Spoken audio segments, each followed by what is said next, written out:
சமத்துவம் ஆகிட்டோம் அப்படின்னு சொன்னாக்க போய் எடுத்துடலாம். அது இப்போ எங்கே சமத்துவம் வரும்? Social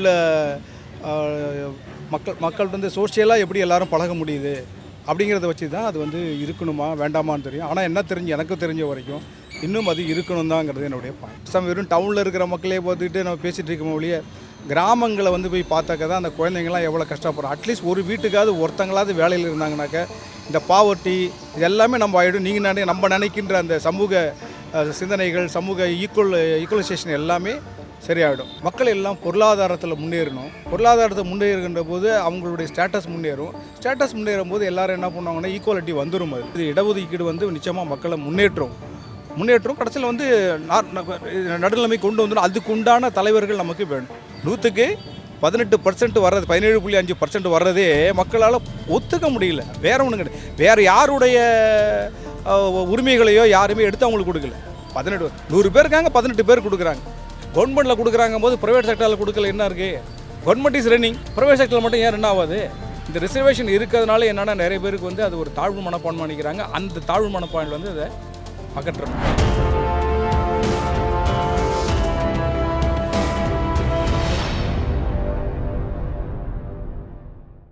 India's #1 AI empowered institution, JKKN. Admissions open for engineering, pharmacy, allied health sciences, arts, nursing and dental. JKKN Institution, Kumarapalayam. வணக்கம் சார். வணக்கம். ஓகே சார், உங்கள் நேம் சார்? என் பேர் சுந்தரராஜன். நீங்கள் இப்போது என்ன சார் ஒர்க் பண்ணிட்டு இருக்கீங்க? ரிட்டையர்ட் ஆகி 4 years ஆகிடுச்சு. ஓகே, கவர்மெண்ட்டில் ஒர்க் பண்ணிருக்கீங்களா? கவர்மெண்ட்டில். ஸோ அப்போ கண்டிப்பாக உங்கள்கிட்ட நான் சரியான ஆள்கிட்ட தான் அந்த கேள்வி கேட்குறேன்னு நினைக்கிறேன். இந்த இடஒதுக்கீடு விஷயங்கள் வந்துட்டு கண்டிப்பாக உங்களுக்கு தெரிஞ்சிருக்கும். ரிசர்வேஷன் அப்படின்றது வந்துட்டு ஒரு பெரிய விஷயமா இருக்குது நம்ம நாட்டில். அண்ட் இப்போ சமீபத்தில் அது சம்மந்தப்பட்ட நியூஸுமே நீங்கள் பார்த்துருப்பீங்க. அந்த வகையில் இடஒதுக்கீடு அப்படின்றது வந்து சமூக நீதிக்கு வந்து ஒரு கருவியாக இன்னும் தேவைன்னு நினைக்கிறீங்களா? நிச்சயமாக தேவை தான் சார். காரணம் என்னென்னா கொஞ்சம் பேர் தான் வளர்ந்துருக்குறாங்க. மக்களுக்கு வந்து கொஞ்சம் பேர் தான் வளர்ந்துருக்குறாங்க. ஆனால் அந்த வளர்ந்துருக்கிறத வந்து ப்ரொபகண்டா பண்ணி இவ்வளோ பேர் வந்துட்டாங்கன்னு சொல்லிட்டு இருக்காங்களே ஒழிய இன்னும் நிறையா ஃபேமிலியில் வந்து மக்கள் வந்து கஷ்டப்பட்டுட்டு தான் இருக்கிறாங்க. இந்த இடஒதுக்கீடால் தான் ஒரு ஃபேமிலி வந்து முன்னேற முடியும். அதாவது ஃபேமிலியை காட்டிலும் கூட இன்றைக்கி நான் வந்து இடஒதுக்கீடால் சம்பாரிச்சு எல்லாம் பண்ண முடியும். நான் மட்டும் பண்ணி பிரயோஜனம் இல்லை. பட் சமூகத்துக்கு வந்து நான் இப்படி சமூகத்தில் நான் வந்து முழு அந்தஸ்து கிடைக்குதா, மக்கள் அந்த மனப்பாங்கெல்லாம் மறந்துட்டு வந்து மக்கள் அவங்களால செயல்பட முடியுதாங்கிறதுக்கு நிச்சயமாக இடஒதுக்கீடுங்கிறது நிச்சயமாக தேவை. அது எவ்வளோ நாள் வரைக்கும் அப்படிங்கிறது வந்து விட நம்ம சமத்துவம் ஆகிட்டோம் அப்படின்னு சொன்னாக்க போய் எடுத்துடலாம். அது இப்போ எங்கே சமத்துவம் வரும்? சோஷியல்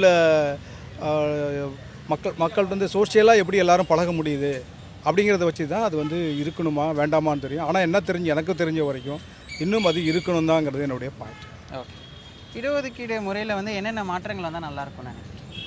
கிராமங்கள் எல்லாம் பார்த்தீங்கன்னாக்க ஒரு நிறைய இடத்துல தத்தெடுத்துலாம் பண்ணுறாங்க. அது மாதிரிலாம் பண்ணுறாங்க. அது மாதிரி ஒவ்வொரு கிராமத்துக்கும் போய் அங்கே எவ்வளோ பேர் படிச்சிருக்கிறாங்க, அவங்க அப்பா அம்மாலாம் படிச்சிருக்காங்களா, அந்த குழந்தைங்கள்லாம் எவ்வளோ தூரத்துக்கு இருக்குது. இன்னும் சில இடங்கள்லாம் பார்த்திங்கன்னா குழந்தைங்க ட்ரெஸ் போட்டுக்காமே இருக்கிறாங்களாம் இருக்காங்க. காலுக்கெல்லாம் செருப்பு இல்லாமையே இருக்கிறாங்க மக்கள். நம்ம அதை பற்றி வெறும் டவுனில் இருக்கிற மக்களே பார்த்துக்கிட்டு நம்ம பேசிகிட்டு இருக்கோம் ஒழிய கிராமங்களை வந்து போய் பார்த்தாக்க தான் அந்த குழந்தைங்கள்லாம் எவ்வளோ கஷ்டப்படுறோம். அட்லீஸ்ட் ஒரு வீட்டுக்காவது ஒருத்தங்களாவது வேலையில் இருந்தாங்கனாக்க இந்த பாவர்ட்டி இது எல்லாமே நம்ம ஆகிடும். நீங்கள் நம்ம நினைக்கின்ற அந்த சமூக சிந்தனைகள், சமூக ஈக்குவலைசேஷன் எல்லாமே சரியாயிடும். நம்ம என்ன பண்ணுறோம், இந்த இங்கே வேலையில் இருக்குது. இப்போ என்னுடைய குழந்தைங்களா என் குழந்தைங்கள மட்டும் தான் நான் படிக்க வச்சுக்கிட்டு இருக்க முடியும். பட் இதே கிராமத்துக்கு போனாக்க எல்லாரும் குழந்தைங்களுக்கும் அவங்களுக்கு தேவையான விஷயங்களை சொல்லிக் கொடுக்கும். அந்த கிராமத்தில் உள்ள மக்களும் ஒவ்வொருத்தங்களாக வந்து இது பண்ண முடியும் சார்.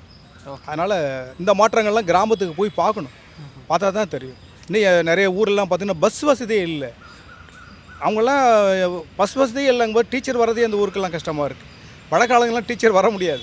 அப்போ அந்த மாதிரி இடத்துலலாம் குழந்தைங்க எப்படி படித்து அவங்க எப்படி வர முடியும்? அப்போ அதெல்லாம் நான் டெவலப் பண்ணால் தான் நம்ம இடஒதுக்கீடே இல்லாமல் ஒரு காலத்தில் நம்ம கொண்டு வந்து அச்சீவ் பண்ண முடியும். ஓகே, அப்போ தான் என்ன அவங்களுக்கும் அப்போ தான் இப்படி ஒன்று இருக்குங்கிறதே தெரியும். ஆமாம், நிறைய இது அந்த மாதிரி எல்லாம் படித்து வந்துட்டாங்கன்னா சிந்தனைகள் வந்தாச்சுன்னா எல்லோரும் ஈக்குவலைசேஷன் பண்ணுவாங்க. இந்த பாகுபாடு எல்லாமே படும். இடஒதுக்கீடு காரணம் உங்களுக்கு தனிப்பட்ட ஏதாவது பர்சனல் எக்ஸ்பீரியன்ஸஸ் இருக்கா? இல்லை, நான் என்ன சொல்கிறேன், இடஒதுக்கீடு வந்து மக்கள் வந்து என்ன நினைக்கணும் அப்படின்னு நினைக்கிறாங்க. இது ஏதோ ஒரு சாதியினருக்கோ ஒரு இவங்களுக்கோ இது கொடுக்குறாங்கன்னு நினைக்காமல் இது நம்ம நாட்டில் வந்து இந்த மாதிரியான இடஒதுக்கீடு வந்து இல்லாமல் பண்ணுறதுக்கு என்ன வழி அப்படின்னு சொன்னால் மக்கள் எல்லாம் பொருளாதாரத்தில் முன்னேறணும். பொருளாதாரத்தை முன்னேறுகின்ற போது அவங்களுடைய ஸ்டேட்டஸ் முன்னேறும். ஸ்டேட்டஸ் முன்னேறும் போது எல்லோரும் என்ன பண்ணுவாங்கன்னா ஈக்குவாலிட்டி வந்துடும். அதில் நிறைய இடங்களில் பார்த்தீங்கன்னா முந்தி தான் அந்த மாதிரிலாம் இருந்தாங்க. இப்போல்லாம் வந்து எல்லாம் மறந்துட்டு கொஞ்சம் கொஞ்சமாக மாறிக்கிட்டு இருக்கிற ஒரு சுச்சுவேஷன் வரும்போது பொருளாதார நிலை வருகின்ற போது நல்லபடியாக வருகின்ற போது இதெல்லாம் மறந்துட்டு அவங்க இந்த சரி பண்ணிட முடியும். பட் என்னுடைய இதில் பார்க்க போனாக்க மக்களுக்கு வந்து விழிப்புணர்வு இல்லாமல் இருக்காங்க. இன்னும் மக்களை வந்து இன்னும் நம்ம அந்த இதிலே கொண்டு போய் என்ன நினைக்கிறோம்னாக்க அந்த ரிசர்வேஷனுங்கிறது வந்து ஒரு மோசமான ஒரு விஷயம்னு சொல்கிறாங்களே இல்லை, இந்த சோஷியலுக்கு வந்து இது வந்து ஒரு ஈக்குவலாக கொண்டு போகணுங்கிற மாதிரி மக்கள் மத்தியில் கொண்டு போகணும். இதை ஒரு மோசமான ஒரு கான்செப்டாக எடுத்துடக்கூடாங்கிறது என்னுடைய. ஓகே. ஸோ உங்களுக்கு அதனால் வேறு எதுவும் தனிப்பட்ட அனுபவங்கள் இருந்தது கிடையாது? எனக்கு அதாவது நான் என்ன சொல்கிறேன்னாக்க அவன் நல்லவன் அப்படின்னு சொன்னால் அடுத்த கொஸ்டின்ஸ் வந்து என்ன நல்லவன்னு சொல்ல வேண்டியதில்லை, ஆட்டோமேட்டிக்காக இன்டெரக்டாக வந்துடுது. அப்போ என்ன சொன்னா ஒரு சமுதாயத்தில் வந்து ஒருத்தங்க மேலே இருக்கிறாங்க அப்படின்னு சொன்னாக்க இன்னொருத்தங்க என்ன தோணுதுனாக்க இவங்கெல்லாம் வராங்களா அப்படிங்கிற ஒரு எண்ணங்களும் மக்கள் மத்தியில் என்ன சொல்கிறதுனா பெருங்காய டப்பாவில் இருக்கிற பெருங்காயத்தை விட அந்த வாசனை இருக்கும். அது மாதிரி என்னன்னா இவங்க முன்னேறாங்க வராங்க, ஆகா இவங்களாம் முன்னேறிட்டாங்களே அப்படிங்கிற மாதிரியான சிந்தனைகள்லாம் மக்கள் மத்தியில் உருவாகுது. அப்போ அது இருக்கலாம், அதாவது எப்படின்னா அவங்க மனசில் இருக்கலாம், சொல்ல முடியாமல் இருக்கலாம். ஓகே, இருக்கும் மக்கள். இந்த மாதிரி இந்த ரிசர்வேஷனே இல்லாத ஒரு சமூகத்தை உங்களால் கற்பனை பார்த்துக்க முடியுதா? இருந்தால் நல்லா இருக்கும்னு நினைக்கிறீங்களா? ரிசர்வேஷனே இல்லாமல் ரிசர்வேஷன் இல்லாமல் இருக்கலாம். எப்போ ரிசர்வேஷன் ஏன் கொண்டு வந்தாங்கிற அந்த சிந்தனைகளை நம்ம நோக்கி போனோம்னாக்க ரிசர்வேஷன் இல்லாமல் கொண்டு ஏன் ரிசர்வேஷன் கொண்டு வந்தாங்கிற சிந்தனைக்கு நம்ம போனோம்னா நமக்கு ஆன்சர் அதிலே கிடச்சிரும். அப்போ என்னன்னா இது எல்லா சமத்துவம் எக்கனாமிக்கலையோ இல்லை எல்லாத்துலேயுமே வந்து ஈக்குவல் ஆகிட்டாங்கனாக்க இந்த இடஒதுக்கீடை வந்து நம்ம எடுத்துடலாம். பேச்சே இருக்காது. ஏன்னா எல்லாத்துக்கும் தேவையாக இருக்கிறதுக்கும் போது யார் என்ன பண்ண போகிறாங்க? இல்லைங்கனால தானே இப்படி நிற்கிறாங்க மக்கள். நீங்கள் நிறைய கிராமத்துக்கு போனீங்கன்னா அது வந்து அவங்க நீங்கள் தயவுசெய்து நீங்கள் என்கிட்ட எடுக்கிறத விட ஒரு கிராமத்தில் போய், ஆனால் அவங்களுக்கு இப்படிலாம் பேசக்கூட தெரியாது. அவங்க வேலைகள் அவங்க பதிலெல்லாம் இப்படிலாம் பேச தெரியாது. அங்கே போனால் தான் கிராமங்கள் வளர்ச்சி அடைச்சிட்டாக்க இதை பிரச்சனைகள்லாம் முடியும். ஓகே. பொருளாதார ரீதியாக பார்த்தீங்கன்னா இடஒதுக்கீடு வந்து ஒரு சரியான அணுகுமுறையா? நிச்சயமாக காரணம் என்ன சொல்கிறேன்னா பொருளாதாரங்கள் ஒரு குழந்தைங்களுக்கு வந்து காலேஜுக்கு போகிறாங்க, ஸ்கூல்லேருந்து காலேஜ் எஜுகேஷன் இதெல்லாம் வந்து ரொம்ப அவங்களுக்கு கிடைக்காத ஒரு கனியாக இருக்குது. டவுனில் இருக்கவங்களே ஏதோ ஸ்கூலில் போய் படிக்கிறாங்க, கிராமத்தில் இருக்கவங்களாம் படிக்கிறதுக்கு புக்கு இல்லாமலாம் இருக்காங்க. நிறைய பேருக்கு ஜாமெட்ரி பாக்ஸ் வாங்குறது கூட இல்லை, ஒரு நோட் புக்கு போட்டுக்கிறது கூட வழி இல்லாமல் இருக்காங்க.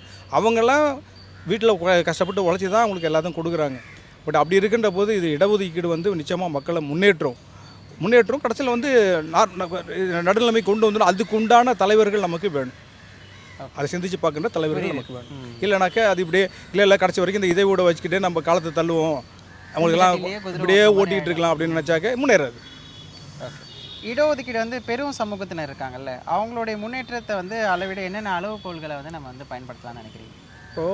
நான் என்ன சொல்கிறேன்னா இடஒதுக்கீடுங்கிறது எந்த சமூகத்தில் உள்ளவங்களுக்கும் வந்து அவங்கள்ட்ட பறிக்கிறது இல்லை. அது இப்போது ஒரு இடஒதுக்கீடு வருது, இத்தனை பேருக்கு 100 பேருக்கு 18 பேர் எடுக்கிறாங்க.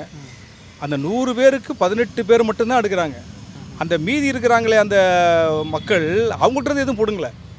இந்த 18 பேர் உள்ளதை எடுத்து அவங்களுக்கு கொடுக்கின்ற அந்த இடஒதுக்கீடில் அவங்க முன்னேறி வர்றதே மக்களால் சகிச்சிக்க முடியலை. எத்தனைக்கு 100க்கு 18% வர்றது, 17.5% வர்றதே மக்களால் ஒத்துக்க முடியல. வேறு ஒன்றும் கிடையாது. வேறு யாருடைய உரிமைகளையோ யாருமே எடுத்து அவங்களுக்கு கொடுக்கல. 100 பேர் இருக்காங்க, 18 பேர் கொடுக்குறாங்க. அதை வந்து அவங்க நினைக்காம என்ன நினைக்கிறாங்கன்னா இந்த 88 பேருக்கு உள்ளதெல்லாம் கொடுத்துட்டாங்க, நம்மகிட்ட இல்லைங்கிற மாதிரி ஒரு தவறான கற்பனையில் இருக்கிறாங்க. ஒழிய அவங்களும் படித்து முன்னேற வேணும். எத்தனை குழந்தைங்க நீங்கள் இந்த படத்தெல்லாம் காமிக்கிற மாதிரி தான் அவங்க வீட்டில் நிறைய பேர் படிச்சிருப்பாங்க. அந்த குழந்தைங்களுக்கு எஜுகேஷன் நல்லா இருக்கும். அந்த வீட்டில் படிப்பதற்கே அவங்களுக்கு வழி இல்லாமல் இருக்கும், சொல்லிக் கொடுக்கறதுக்கே வழி இல்லாமல் அந்த குழந்தைங்களாம் எப்படி பண்ண முடியும்? ஆக நம்ம அதையும் இதையும் கம்பேர் பண்ணிகிட்டு இருக்க முடியாது. அதனால் வந்து நிச்சயமாக சொல்கிறேன், இது வந்து தேவை தான். எல்லோரும் வந்து இந்த இடஒதுக்கீடுங்கிறது நிச்சயமாக தேவை. இந்த க்ரீமி லேயர்னு சொல்லுவாங்க இல்லையா? ஆமாம். அதை அந்த கருத்தை பற்றி நீங்கள் என்ன நினைக்கிறீங்க? அதாவது என்ன சொல்லுவாங்கன்னா சொல்கிற கருத்து தான். ஸ்கூலில் வந்து நல்லா படிக்கிறவங்களுக்கு வந்து எல்லாம் வந்து கணினி கொடுக்குறாங்க, அது கொடுக்குறாங்க, இது கொடுக்குறாங்க. அவங்களுக்கு வந்து எப்படி கொடுப்பாங்க? அந்த வீட்டில் யாராவது படிச்சிருந்து யாராவது வந்திருந்து அப்படிங்கிறவங்களுக்கு அந்த மாதிரிலாம் கொடுக்குறாங்க. அந்த க்ரீமி லேயர் மட்டும்தான் நம்ம எடுத்து கொண்டு போயிட்டுருக்கோம். நம்ம இன்னொரு திங்கிங், க்ரீமி லேயருக்கே வர முடியாதவங்கலாம் இருக்கிறாங்க. க்ரீமி லேயருக்கே வர முடியாத நிறைய பேர் இருக்கிறாங்க. இப்போ நம்ம அவங்களாம் அந்த க்ரீமி லேயருக்கு கொண்டு வரதுக்கு நம்ம ஏதாவது பண்ணணும். அதுக்கு தான் என்ன சொல்கிறேன்னா அது இந்த க்ரீமி லேயர்னா ஒரு சமூகம் மட்டும்தான் வரும். 100 பார்த்தீங்கன்னா ஒரு 10 பேர் 5 பேர் வருவாங்களே. எல்லாத்தையும் நம்ம சரி பண்ணோம்னாக்க இது வந்து டீப்பாக போகணும். இவர் கூட சொல்லுவார், யார் பெரியார் கூட சொல்லுவார், நிறையா மார்க் வாங்குறவங்கள வச்சுட்டு நீங்கள் மார்க் வாங்கி வந்து காமிச்சு என்ன பிரயோஜனம் இருக்குது? மார்க் வாங்க முடியாதவங்களும் சொல்லி கொடுத்து எப்படி அவங்கள வந்து முன்னேறலாம் அப்படிங்கிறது தான் நமக்கு வந்து ஸ்கூல் வேணுமே. நீங்கள் 500 மார்க் வாங்கினவங்க இவங்களெல்லாம் கொண்டு வந்து நீங்கள் முன்னேற்றத்தில் என்ன இருக்குது? அதையும் இல்லாமல் இருக்கிறவங்களுக்கு நம்ம டெவலப் பண்ணி காட்டணும்னு ஐயா சொல்லுவாங்க. அந்த ஒரு சிந்தனைகள் மக்கள் மத்தியில் ஏற்பட்டு அதுக்கு உண்டான வழிமுறைகளை பார்க்கணும். ப்ரைவேட் செக்டார்ஸில் வந்துட்டு ரிசர்வேஷன் வந்துட்டு நிச்சயமாக கொடுக்கணும் சார், நிச்சயமாக கொடுக்கணும். அதுதான் அங்கே தான் இருக்கிறதே வந்து மக்களுக்கு வந்து ஒதுக்கப்படுறாங்க. சாத்தியம் நினைக்கிறீங்களா அங்கே வர்றது? ஏன் சாத்தியம் இல்லை? நான் எப்படி சாத்தியம் இல்லாமல் போவோம்? இதே ப்ரைவேட் செக்டாரில் இருக்கவங்க தானே மற்ற ரிசர்வேஷனில் படித்தவங்களும் தானே அங்கே வந்து வேலைக்கு வராங்க. எப்படி இல்லாமல் இருக்கணும்? அதான் சொல்கிறேன், அங்கே வந்து தனியாருங்கிறதுனால என்ன பண்ணுறாங்கன்னா அந்த கிருமியிலாரை மட்டும் தூக்கி வச்சுட்டு வேலையை பார்த்துட்டு போயிட்டு இருக்காங்க. பட் அவங்களுக்கு ஏற்றாப்புல எவன் இருக்காங்களோ யார் இருக்காங்களோ அவங்கள. ஆமாம், ஆனால் நமக்கு கவர்மெண்ட் என்ன பண்ணால் இது கவர்மெண்ட்டுடைய வேலை இல்லை. எல்லாரும் ஈக்குவாலிட்டி கொண்டு வரணும், எல்லாருக்கும் கொடுக்கணுன்னாக்கா அங்கேயும் கொண்டு வந்தால் தானே மக்கள் சீக்கிரமாக நம்ம வந்து இந்த நீங்கள் சொல்கிறீங்களே எப்போ அந்த ரிசர்வேஷன் ஒழிக்க முடியும்னு சொல்கிறீங்களே, இந்த மாதிரி கொடுத்தீங்கன்னா ரிசர்வேஷன் நிச்சயமாக ஒழிஞ்சிடும். ஓகே, அப்போ ஈக்குவாலிட்டி அடிப்படையில் நம்ம பார்க்கணும்னா இப்போ ப்ரைவேட் செக்டரில் கண்டிப்பாக கொடுக்கணும். ப்ரைவேட் செக்டரில் கொடுக்கணும், அது ஒன்றும் சந்தேகமே கிடையாது. இல்லைன்னா இருக்குது, கட்டாயம் கொடுக்கணும். நம்ம இப்போ கவர்மெண்ட்டில் கொடுக்குறாங்க போது ப்ரைவேட் செக்டரில் கொடுக்கல என்ன இருக்குது? கவர்மெண்ட் இஸ் ரன்னிங், ப்ரைவேட் செக்டரில் மட்டும் ஏன் ரன் ஆகாது? நீங்கள் நினைக்கிற மாதிரி என்ன நினைக்கலாம், நல்லா அவங்களாம் பண்ண மாட்டாங்க கொடுத்து பாருங்க, அவங்களும் பண்ணுவாங்க. சான்ஸ் கொடுங்க, எல்லாம் பண்ணுவாங்க. நம்ம என்ன நிறைய பேர் ப்ரைவேட் ஜாப்ஸ்லேயே நல்ல சேலரி வருது, நம்ம அங்கேயும் போகணும் அப்படின்ற கூட ஒரு இது இருக்கும். அது இல்லாமல் அங்கே கவர்மெண்ட்னா அதுக்குண்டான சட்டத்திட்டங்கள் வேறு, ப்ரைவேட்னா வேறு. நான் அவங்கள்ட்ட வந்து அவங்க நினச்ச ஆட்களை வந்து முன்னேறி கொண்டு போகலாம், நினைக்க தேவையில்லாதுக்களை என்ன பண்ணிடுவாங்க, சப்ரஸ் பண்ணுவாங்க, இல்லைனா வேறு கொண்டு போவாங்க. இதெல்லாம் அங்கே இருக்கும் அங்கே. பட் கவர்மெண்ட்டில் அப்படி இல்லை, எல்லாருக்கும் ஒரு சரியான ஒரு பாதை இருக்கும். அங்கே ஒரு rules sets of rules and regulation இருக்குது, அதை வச்சு நம்ம ஃபாலோ பண்ண முடியும். அதனால் வந்து ப்ரைவேட்லேயும் கொண்டு வரணுங்கிறது தான் என்னுடைய. ஓகே, இறுதியாக வந்து என்னென்ன ஸ்டெப்ஸ் எடுக்கலாம் சார்? இன்னும் இடஒதுக்கீடு பற்றின விழிப்புணர்வு மக்கள் மத்தியில் போகிறதுக்கு என்னென்ன ஸ்டெப்ஸ் எல்லாம் எடுக்கலாம்? அதாவது எப்படின்னாக்கா ஸ்டெப்ஸ் எடுக்கலான்னாக்கா மக்கள் மத்தியில் வந்து இன்னும் நிறைய பேர் வந்து முன்னேறாமல் இருக்கிறாங்க, அந்த சமுதாயத்தில் முன்னேறாமல் இருக்கிறாங்க. இன்னும் நிறைய பேர் இருக்காங்க. ஒரு 20% வச்சுக்கிட்டு வந்து எல்லாம் முன்னிட்டாங்கன்னு சொல்ல முடியாது. இன்னும் எல்லோரும் ஈக்குவல்ட்டாக வரணுன்னாக்கா எல்லாருக்கும் அந்த இவங்க இப்போ நம்ம சொல்கிற இடஒதுக்கீட்டை பற்றி ஏன் ப்ரைவேட்டில் இருக்கக்கூடாதுன்னு கேள்வி வருகின்ற போது அங்கே வரணுங்கிற ஒரு பாயிண்ட் தான் இருக்கே ஒழிய அங்கே இல்லை அங்கே வேண்டாங்கிற மாதிரி இல்லை. அப்போ எல்லோரும் முன்னேறிட்டாக்க இந்த இடஒதுக்கீடே ஒழிச்சிடலாம். நம்ம எல்லோரும் ஈக்குவலாக இருப்பாங்க, எல்லோரும் இதாக சமத்துவமாக இருப்பாங்க. அப்படிங்கிறது தான் அந்த இடஒதுக்கீடு கட்டாயம் வேணும். மக்கள் மத்தியில் அதை பரவணும். மக்கள் வந்து அது ரிசர்வேஷனை எடுத்துக்காமல் இது நாட்டில் கூட எல்லாரும் மக்களும் ஒன்று தான், எல்லாரும் ஒரே மனிதர்கள் தான், இவங்க எல்லாரும் முன்னேறணுங்கிற எண்ணங்கள் வந்து எல்லாத்துக்கும் உருவாக்க வேணும். இப்போ இந்த வருகின்ற இது வரப்போகுது, இப்போ ஆகஸ்ட் 15 வரப்போகுது. இந்த மாதிரி நிலைமையெல்லாம் வரும்போது நம்ம நாட்டை இன்னும் எப்படிலாம் டெவலப் பண்ணி கொண்டு போகணும் அப்படிங்கிற மாதிரிலாம் வரணும். இந்த ரிசர்வேஷன் இருக்கிறதுனால என்னென்னா நிறைய பேருக்கு வந்து அது ஒரு தாழ்வு மனப்பான்மை நினைக்கிறாங்க. அந்த தாழ்வு மனப்பான்மையில் வந்து அதை அகற்றணும். ஆமாம், அதை நான் கேட்குறேன். ஏன்னா இப்போ ரிசர்வேஷன் இருக்கனால இந்த நிறைய காஸ்ட் விஷயங்கள் எல்லாம் வெளியில் வருது. அது இருக்கிறனால தானே வருது, இல்லாமல் தான் நல்லா இருக்குமே சொல்கிறவங்களும். கரெக்டு. நான் என்ன சொல்கிறேன்னா நிறைய பேர் என்ன பண்ணுறாங்க, ரிசர்வேஷன் இல்லைன்னா கூட ரிசர்வேஷன் அங்கே இருக்குது, அந்த எஸ்சியில் இருக்காங்க, எஸ்டியில் இருக்காங்க அப்படின்னு சொல்லிட்டு ஒதுக்குறது. அதே எஸ்சி எஸ்டியில் வந்து நல்ல ஒரு பொருளாதாரத்தில் முன்னேறியவர்களாக இருந்தாங்க, நல்ல ஒரு இதாக இருந்தாங்கனாக்கா அப்போ வந்து இதெல்லாம் கொஞ்சம் கொஞ்சமாக மறைக்கப்படுகிறது.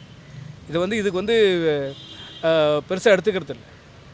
பொருளாதாரத்தில் முன்னேறாங்கன்னா ஓகே கொடுத்துடலாம் அப்படின்னு நினச்சி அந்த மாதிரிலாம் கொண்டு வர்றதுக்கு வாய்ப்புகள் நிறையா இருக்குது. பொருளாதார அடிப்படையில் வரணும்னாக்க ரிசர்வேஷன் வேணும். ரிசர்வேஷன் வந்தால் தான் மக்கள் வருவாங்க. ரிசர்வேஷன் இல்லாமலே நிறைய பேர் படித்து பாஸ் பண்ணுறதுலாம் இருக்காங்க. ரிசர்வேஷன் தான் இன்னும் கொஞ்சம் ஈஸியாக வந்து சீக்கிரமாக வந்து டெவலப் ஆகிறதுக்கு ஈஸியாக இருக்கும். Thank you sir. Okay, welcome. India's #1 AI empowered institution, JKKN. Admissions open for engineering, pharmacy, allied health sciences, arts, nursing and dental. JKKN Institution, Kumarapalayam.